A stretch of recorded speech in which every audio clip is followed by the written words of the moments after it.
Un médicament de marque comme un médicament générique sont de vrais médicaments. Le médicament contrefait est un médicament qui imite le conditionnement, la forme du médicament, sa couleur, sa présentation. Dans les médicaments contrefaits, on trouve des médicaments sans principe actif, on trouve des médicaments avec un principe actif diminué, et puis on voit des médicaments avec des substances toxiques. On est placé devant une grande difficulté parce que la contrefaçon d'un sac de marque, la contrefaçon d'un vêtement de marque, au fond, il n'y a pas d'impact sanitaire. En revanche, pour un médicament, le consommateur est incapable de savoir quelle est la vraie nature de la gélule qu'il a entre les mains.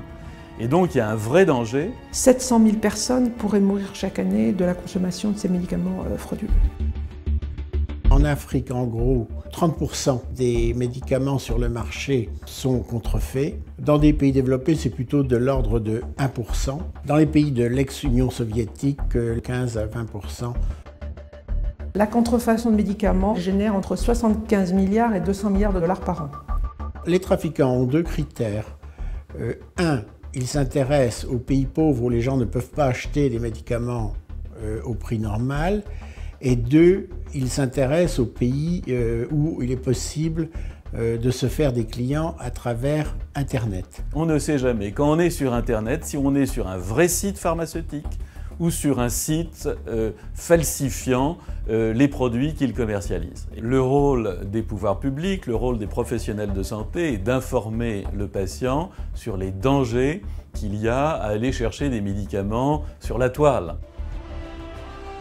L'IRACM a été créé pour essayer de mailler les industries pharmaceutiques qui sont conscientes du fait qu'elles doivent toutes travailler ensemble. Il a une mission stratégique, c'est-à-dire développer la motivation des gouvernements pour avoir une véritable action dans le domaine. Le deuxième angle d'attaque, c'est la communication et la connaissance du phénomène.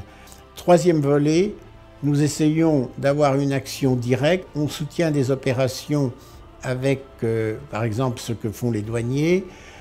On a une action très importante en matière de formation dans le monde entier. Et enfin, on développe des actions de prévention.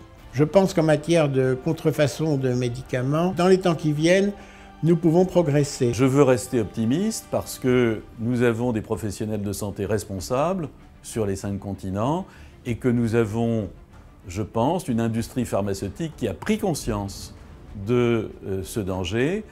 J'espère maintenant que les gouvernants, les organisations internationales de lutte contre le banditisme vont focaliser leurs efforts pour que ce fléau disparaisse progressivement. Le combat n'est pas perdu d'avance.